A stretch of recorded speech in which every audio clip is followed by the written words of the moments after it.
Hey everyone, welcome to another video. Today we're going to talk about issue number 1 of Dracula, which is a tie-in to the Blood Hunt event, written by Danny Lore.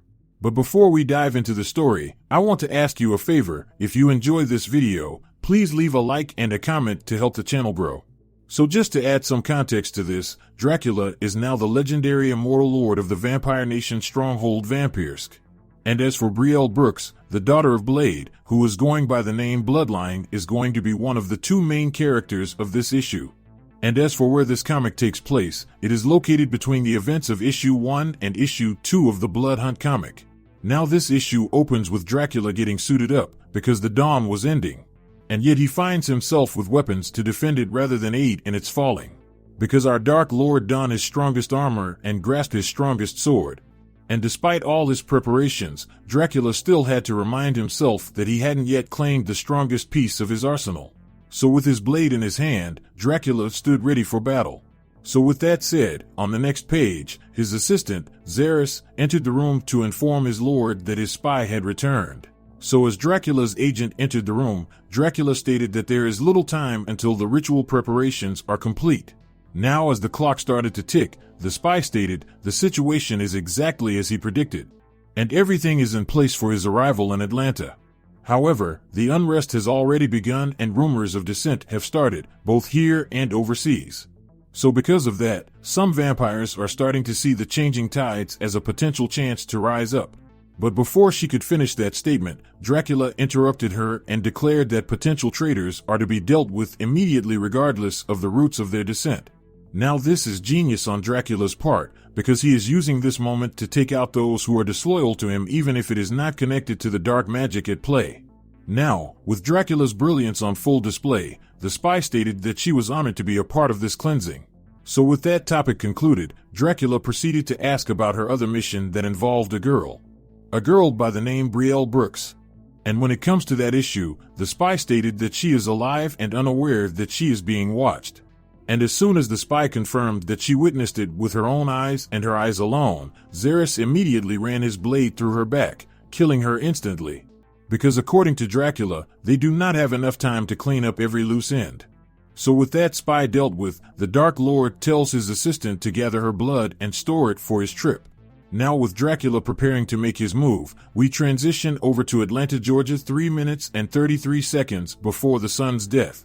And when we get there, we see Brielle Brooks sitting in a car with two of her friends talking about regular high school stuff.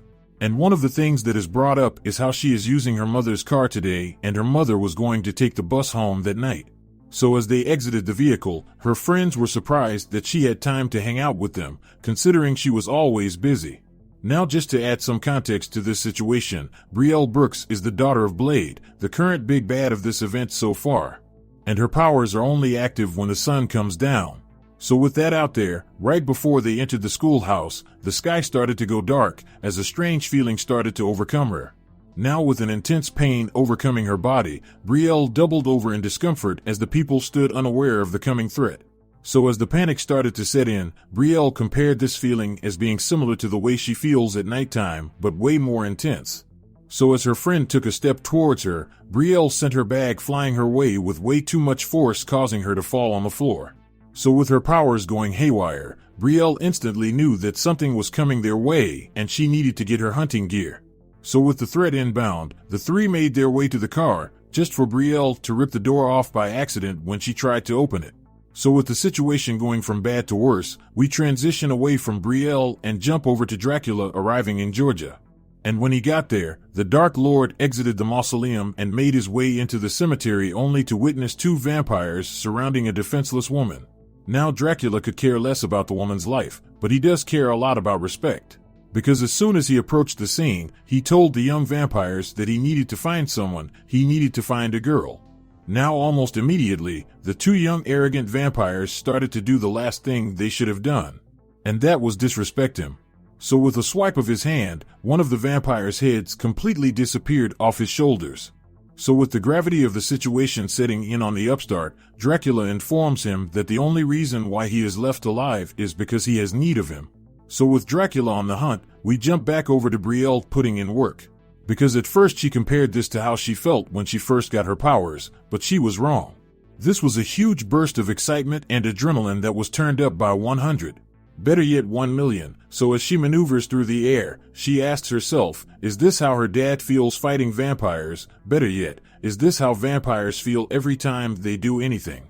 But despite all of this overwhelming power, she has to remember not to get to her ass kicked because she can't save people while getting her ass handed to her. But lucky for her, the first thing her dad taught her while hunting vampires was how to properly fall. So with that wave dealt with, Brielle took the opportunity to question a vampire about the reason behind why they are hunting her. Because to the best of her knowledge only her father knows about her existence, so as she started to put things together, another wave of vampires arrived on the scene. So with yet another fight kicking off, Brielle stakes the first one who got to her as the rest of them surrounded her. Now in all transparency, Brielle is new to vampire hunting, but she's not super new. And to her, this feels really off, like when Whitney set her up to get attacked by feral vampires, because she notices they're ignoring everything else and gunning straight for her. So as Brielle and one of the vampires collapse on the floor, the Nightwalker took advantage of the opportunity and bites her arm. Now following that huge misstep, Brielle just smiled it off and drove a spike through his heart. Because much like her father, she is immune to vampire bites. So with another opponent down, Brielle decided to run and create an edge because she isn't new enough to think she could solo their numbers. So as Brielle started to run down the alleyway, she started to list all the advantages the dark sky gave to her. Because even as the vampire bite on her arm pulsed with pain, she could feel it starting to heal. So she ran until her strength came back to her and her body was nearly recovered. So with that going down, our hero slid into the shadows and waited, for she needed them to lose sight of her for just a second. Now with her breath held, she waited patiently and took the cheapest shot in her life and stabbed the first vampire that turned the corner. But to her surprise, the momentum of the fight changed, for the numbers were going down faster than she was actually contributing. Now the reason behind that was because she was not alone.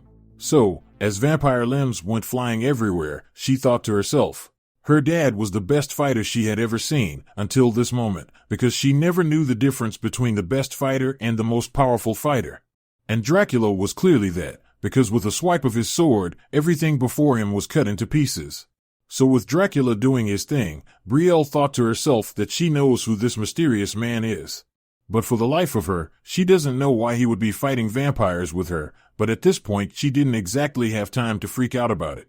So with that out there, Dracula and Brielle slice and dice their way through all the vampires until suddenly, everything was quiet. So with everyone gone around them, she turns to the mysterious man and tells him that he must be Dracula. So with the introductions out the way, Dracula was surprised that Blade told her about him. Now as he approached her, she took a step back and went on the attack. Now, while she battled, he was assessing her abilities. And some of the things that he found was that she does not have her father's skills nor his experience, but at the very least, she has his stubbornness. So with him being able to see all he needs to see, he quickly turns the tide of this battle and places his sword inches from her throat and states that she is Brielle Brooks, the daughter of his oldest enemy and the end of his bloodline. So with that statement, Brielle states that her dad wouldn't have told him who she was or where she was. And to that she is correct, he wouldn't. But the very same events that gave her nocturnal gifts made finding her as easy as child's work. And lucky for her, he does not seek vengeance. Now this may mean nothing to her, because the world is ending. But if she comes with him and they are very lucky, then they might be able to save the world. So with that said, several hooded figures appeared around both of them to serve as a mode of teleportation, because their technique is the fastest mode of transportation available to them at that current moment. So with everything laid out before her, she agreed to his stipulations, and just like that, blood started to rise from the ground and sucked them in, and teleported them before Dr. Strange's home as several vampires descended from the sky. So with that said, this issue of Dracula's Blood Hunt comes to an end. Now with that out there, if you want to stay in the loop about any individual storyline, then how about you hop over to the playlist section down below or in the link cards above to get all caught up on the Blood Hunt event. So with that established, I hope you enjoyed this video, and please don't forget to leave a like and a comment if you want to see more videos like this. Thank you for watching, and I'll see you in the next review.